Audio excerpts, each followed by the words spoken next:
Alice Beer is a consumer expert who's offering invaluable spending tips and advice to help navigate the financial challenges in the lead up to Christmas. And Alice is with us here. How are you today? I'm very, very good. You said Christmas before I said Christmas. Yes. So we're now... I'm here spreading a little Christmas sanity so that you don't get carried away and you do get some Christmas joy. I think what you do is to allocate your money and also think about how you're going to approach this festive shopping period, because this is research by Stena Duty Free has shown that 55% of people are stressed about the cost of their Christmas shopping, and 41% are stressed already about the prospect of the busy high street and the chaos. About 63% of people are hoping to take a Christmas trip as part of their Christmas shopping plan, and maybe combine it with finding some bargains. So, for example, taking the ferry over, zip over to Holyhead, take the ferry over to Dublin, have an absolute crack in the Christmas markets, pick up some little tree ornaments, see the lights, enjoy beautiful Dublin for what it is. And then on the way back, you fill up your boot, literally because the allowance is so big, fill up your boot with your duty-free bargains, be it booze or makeup or perfume, and you've kind of nailed Christmas in one go and got a beautiful Christmas memory for the future. So I think that's kind of what people are trying to think outside the box at the moment, I think. Absolutely, because the kind of stuff that you could get in duty free and on a ferry would make great presents, and in Dublin and Ireland itself you can get all sorts of souvenirs. Absolutely. Well, I think, what's the point if you can pick up things cheaper? Then you might as well do that. But as much as that, people just need to think outside the box, because if you've got, say you've got a few members of your family and you want to get together, instead of sitting somewhere in a room and exchanging presents that have cost you too much money, why don't you say, let's all get in the car, go over to Dublin and have the most amazing weekend experience and see the Christmas lights, look at beautiful Grafton Street, have a wander, and then come back and pick up the little bits and pieces that we need to in duty free, knowing we're getting them cheaper.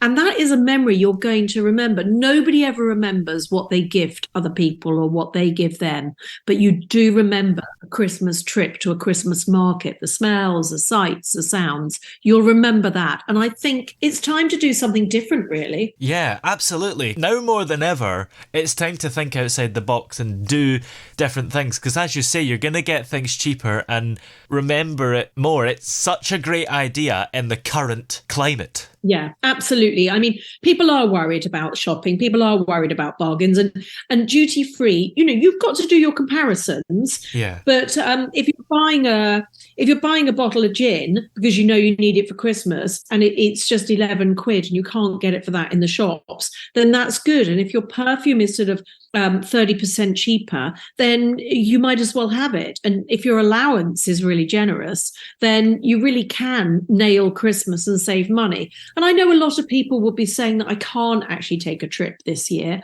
but it's something that you can plan for the new year and get organized in advance. But getting organized is the key. Creating memories is the key, and not panicking and overspending is definitely key this Christmas or this festive period. On the other hand, taking a ferry to Ireland or something like that does require a bit of planning ahead. So for those who have maybe leave it to the last minute, what suggestions do you have for them to resolve that situation? Oh, there's always time to book a trip. Book it for the new year. Then. I would say that simplify Christmas. Book a trip by all means. Book it for the new year. But if you haven't got the money, or you haven't got the time, or you haven't got the time to organise it, you can go down with your children to watch your local Christmas lights being switched on with a flask of hot chocolate that you've made at home that will cost you a matter of pennies, and they will remember that evening. They will remember it more than any present under the tree. Just absolutely create memories. Stop spending. If you have a conversation with your children about Christmas spending, you will find that they were much more switched on than we are. They are much more less is more generation.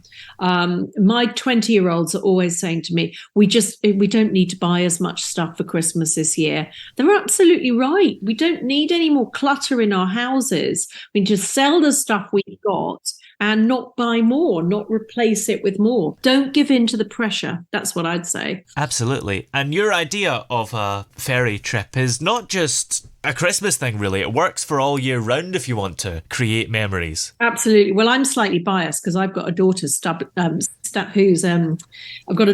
studying in Dublin. And I've recently really discovered Dublin. And oh my goodness, it's just gorgeous. And of course, if I take the ferry, I can take the dog to surprise her. And it's just beautiful. What a gorgeous place. And the pubs and the clubs, it's a lot of fun. And really lovely hotels. It's not the cheapest city by a long shot, but you can do it sort of on a shoestring for definite and just walk and walk. And I'm a huge Oscar Wilde and James Joyce fan. And, I just love all the literature that's around in Dublin as well. You go and sightseeing. It's just fantastic. There's so much to do over there. Are there any tools that we can use to track our expenses and stay on budget during the Christmas season? Do you know the biggest thing I think you can do to stay organized? Yes, there's lots of budgeting apps, but I think you might be kidding yourself if you start downloading them and getting overwhelmed. I think honestly, simplify. The biggest thing you can do is make that list, work out online what you're going to do. Even if it's a document that you share with people, you make a list of who you're buying presents for, who you're not going to buy presents for this year, and approach them about it and say, hey, should we meet up for a drink and not do presents? Yes, happy days. And then keep a track of what you're buying them, how much you're spending, and where you've hidden it, if you're me, because I forget. Just keep it all organized. It will be a lovely thing to keep going back to that document and saying, oh, yes, okay, so I've done my goddaughter. That's sorted. She's getting a gift voucher. I'm doing her. That's sorted. And if you start now with the sort of 2 pay packets to Christmas, then you will find that when something comes up and it is a bargain, so if it's a yellow sticker item and you can buy it now and put it in the freezer, or if something's reduced over the next couple of weeks, then you can take advantage of that, put it on your list, and you're done. Whereas if you leave it to the last minute, you are going to be spending more, and that's what you need to avoid, that last minute spending. Well, where are we able to go to find out more information? I would say if you want to find out duty-free prices and do if you want to find out more about duty-free prices and do your price comparisons online, have a look at Stena Line Duty Free. And if you want some help about budgeting for Christmas, and if you're getting in a bit of a fix, look at Citizens Advice. They've got lots of places that can guide you about getting on top and controlling your cost of living and not letting it all get too much for you over the Christmas period. Excellent. Well, many thanks for talking to us today. It's been very helpful to have you here. Oh, thank you. Take care.